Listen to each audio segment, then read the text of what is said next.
नमस्कार दोस्तों। प्रकाश परावर्तन एवं अपवर्तन के अंदर अब हम एक स्टेप थोड़ा आगे चलते हैं। दर्पण के बारे में तो आपने सुना होगा। आपके घर के अंदर जो दर्पण होता है उसे हम समतल दर्पण कहते हैं। इसके अलावा विज्ञान में एक और दर्पण आता है जिसे गोलीय दर्पण कहा जाता है। जैसा नाम है वैसा ही उसका गुणधर्म पाया जाता है। ऐसे दर्पण जिनका परावर्तक पृष्ठ गोलीय है, राउंड शेप का है, आप देख सकते हो। ऐसा दर्पण जिसका परावर्तक पृष्ठ गोलीय है वो गोलीय दर्पण कहलाते हैं। गोलीय दर्पण के दो प्रकार हैं, उत्तल दर्पण एवं अवतल दर्पण। उत्तल दर्पण एवं अवतल दर्पण आप देख सकते हो। उत्तल दर्पण किसे कहते हैं? वह गोलीय दर्पण जिसका परावर्तक पृष्ठ बाहर की ओर चक्रित है। वह दर्पण जिसका परावर्तक पृष्ठ बाहर की ओर चक्रीय है उसे उत्तल दर्पण कहते हैं। उत्तल दर्पण में पुलिस खोखले भाग पर होती है। खोखले भाग यानी कि उत्तल दर्पण में खोखले भाग पर पुलिस करते हैं तो बाहर वाली सतह जो है परावर्तक बन जाएगी।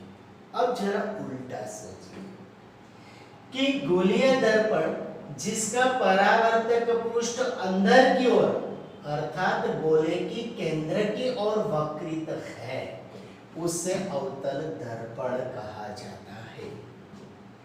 अवतल दर्पण में पुलिस उभरे हुए भाग पर होते यानी कि उभरे हुए भाग पर पुलिस करते हैं। चित्र में खास ध्यान रखना है कि जब भी हम गोलीय दर्पण बनाए तो जहां पर हम रंग लगा देते हैं तो उस सतह को हम ऐसी लाइनिंग से बता देते हैं। देख लो सर, ये अवतल दर्पण हो गया, ये उत्तल दर्पण हो गया। अब दर्पण के बारे में हमें थोड़ी परिभाषाएं लेनी है। हम जानते हैं कि एक बड़ा सा कांच का गोला, यहाँ से लाइनिंग के साथ बड़ा गोला मैंने बनाया है। एक बड़ा सा कांच का गोला है, जैसे लगड़ा प्रकार से ही हम बना देते हैं। यहाँ पर हम केंद्र रख देते हैं और यहाँ पर हम क्या रखते हैं, उसका ये चौक, यानी कि आप पेंसिल ऐसे पूरा गोल बना देते हैं। ऐसे पूरा जब हम गोल बना देते हैं ऐसे, तो उसका केंद्र हमें यहाँ मिलेगा।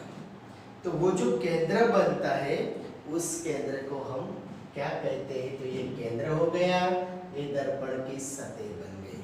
बस इन सभी चीजों से हमें थोड़ी परिभाषाएं लेनी है। सबसे पहले बात करते हैं ध्रुव बिंदु P।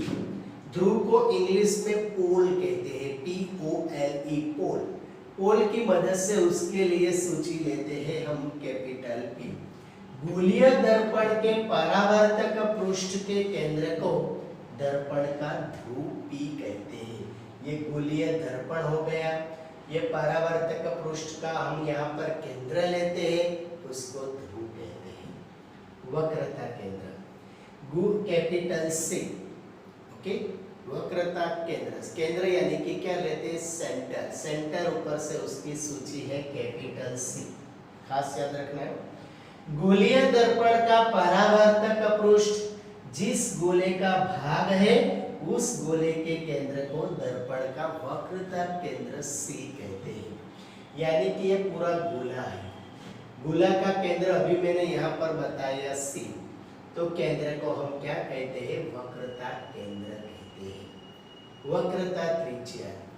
गोलीय दर्पण का परावर्तक पृष्ठ जिस गोले का भाग है, हालांकि ये बड़ा सा गोले का ये परावर्तक पृष्ठ भाग हो गया, तो यहाँ से केंद्र से P तक की जो डिस्टेंस आएगी वो त्रिज्या कहलाती है। उस त्रिज्या को दर्पण की वक्रता त्रिज्या यानी त्रिज्या को क्या कहते हैं? अपने रेडियस। रेडियस की वजह से उसको हम कैपिटल R से पहचानते हैं।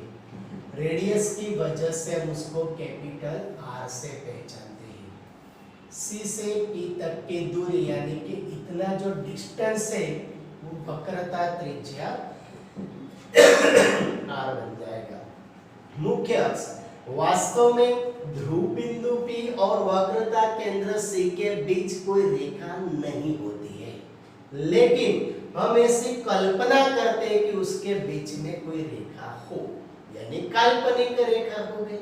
तो बस दर्पण के ध्रुव तथा वक्रता केंद्र C से गुजरने वाली काल्पनिक सीधी रेखा को क्या कहते हैं? मुख्य अक्ष कहते हैं। द्वारक गोलीय दर्पण के परावर्तक पृष्ठ की वृत्ताकार सीमा रेखा के व्यास को, सीमा रेखा का व्यास यानी यहां से पूरा ये डिस्टेंस अपना, ये पूरा सीमा रेखा की व्यास पूरा, जिसको चलो हम नाम देते Q और Q डैश, तो उसे क्या कहते हैं? द्वारक कहा जाता है।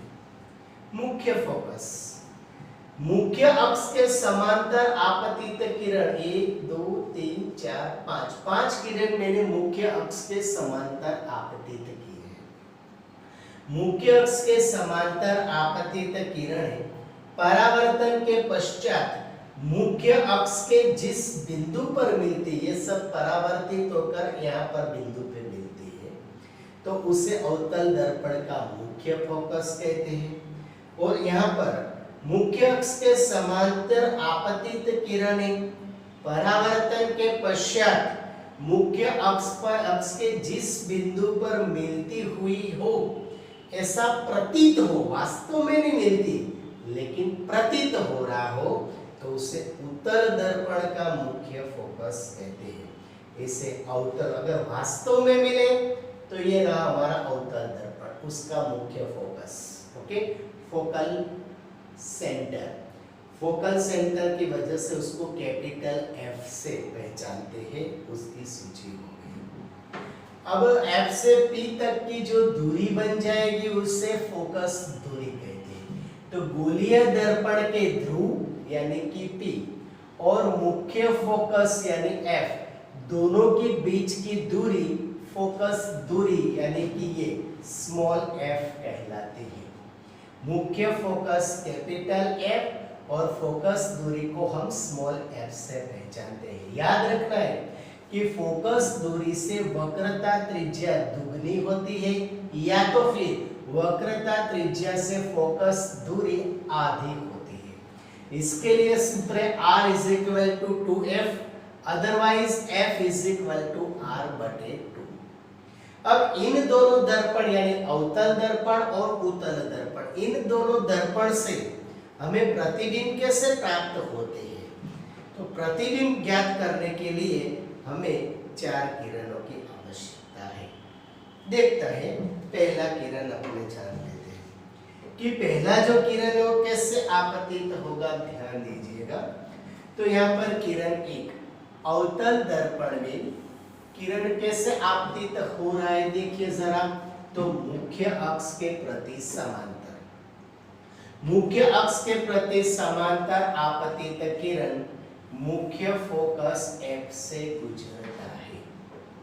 यहाँ पर वक्रता केंद्र C से हम लाइनिंग बता दे ऐसे, तो यहाँ पर I यानी आपतन कोण और R यानी परावर्तन कोण मिल जाएगा। ठीक उसी तरह उत्तल दर्पण में कैसी किरण आपतित होती है आप खुद देख लो। तो मुख्य अक्ष के प्रति समांतर, मुख्य अक्ष के प्रति समांतर आपतित किरण परावर्तित होकर के ऐसे निकल जाएगी, देखो। लेकिन इस परावर्तित किरण को पीछे की ओर थोड़ा लंबा बना दिया जाए तो वो मुख्य फोकस पर केंद्रित हो ऐसा आभास होता है। वास्तव में नहीं मिलती लेकिन आभास होता है, इसलिए डॉटेड लाइन बना देते हैं। यहाँ पर इससे भी हम वक्रता केंद्र से लाइन खींचे तो उसमें भी यहाँ पर ये I आपतन कोण मिल जाएगा और R परावर्तन कोण मिल जाएगा। अब दूसरे केस का बिल्कुल उल्टा सोचो। समांतर आई तो F से गुजरी। तो अब यहाँ पर F से गुजरती हुई किरण लेते हैं। चलो देख लो जरा। तो मुख्य फोकस से गुजरती हुई किरण परावर्तित होकर मुख्य अक्ष के प्रति समांतर जाती है।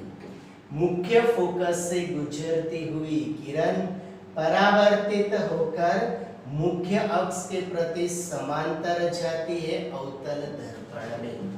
अभी उससे भी हम आपतन कोण और परावर्तन कोण देखें तो यहाँ आए आपतन कोण और नीचे वाला परावर्तन कोण हो जाएगा। देख लो R। ठीक है। ठीक उसी तरह यहाँ से उल्टा एरो बता देता है और कुछ नहीं करना है हमें। ये किरण मुख्य अक्ष से गुजरती हुई आई, यहाँ पर आभासी है तो पीछे की ओर हम डॉटेड लाइन खींचते हैं। अब यहाँ पर ये मुख्य अक्ष के प्रति समांतर जाएगी। चैप्टर में खास ध्यान क्या रखना है, तो जब भी अब लाइनिंग खींचो तो फौरन किरण की दिशा बता देना। अगर भूल जाओगे तो फिर वो रह जाएगा, तो परीक्षक को पता नहीं चलेगा कहाँ से किरण आ रही है और कहाँ जा रही है। ठीक है, इसलिए ऐसा एरो जो है वो सब जगह पर आप फौरन बता दीजिएगा, वरना आपका आधा नंबर कटने की संभावना होती है।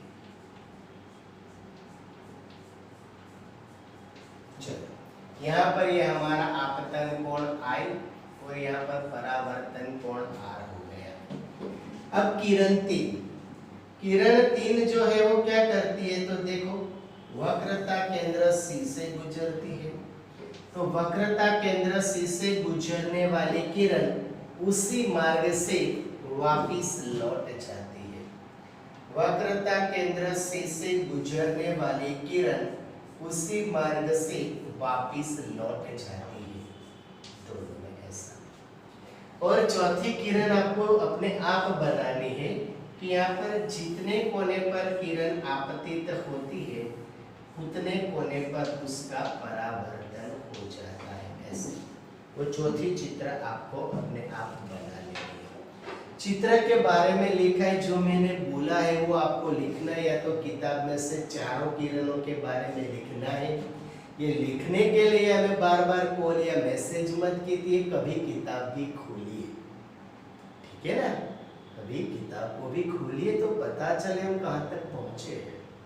अब इस 4 किरण का इस्तेमाल करके हम कहाँ जाएंगे, तो हम इसके बारे में, यानी कि अवतल दर्पण और उत्तल दर्पण के सामने अगर हम अलग अलग स्थान पर किसी वस्तु को रख देते हैं तो उसका प्रतिबिंब हमें कहाँ और कैसा मिलता है उसके बारे में जानकारी लेंगे।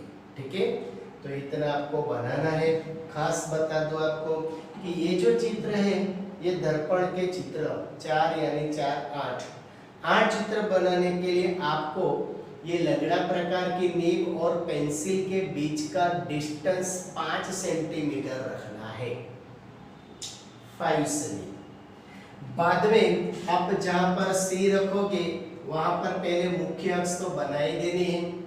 C के ऊपर आप लगड़ा प्रकार रख के पेंसिल से ऊपर 3 लाइन, नीचे 3 लाइन, 6 लाइन का दर्पण बनाना है। उत्तल दर्पण बनाने के लिए यहाँ से इसको उल्टा बना देना है, बस और कुछ नहीं करना है। ठीक है, फिर से मुख्य अक्ष बनाकर 3 लाइन ऊपर, 3 लाइन नीचे, 6 लाइन का दर्पण, ये भी 6 लाइन का दर्पण, 6 लाइन का दर्पण, 6 लाइन का दर्पण। बाद में P से F तक का डिस्टेंस आपको स्केल से नाप के लेना है 2.5 सेंटीमीटर।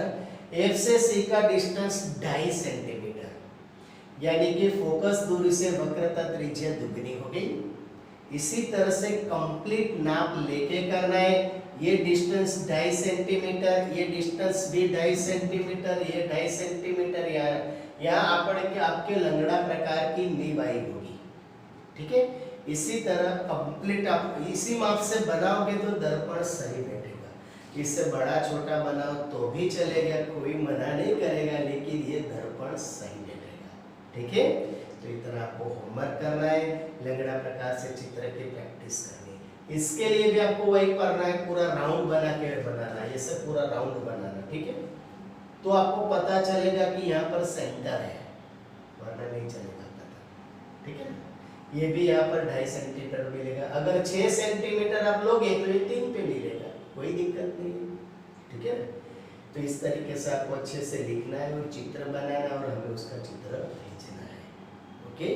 तो आप स्क्रीनशॉट ले लो ताकि आपको भी पता चले। थैंक यू दोस्तों।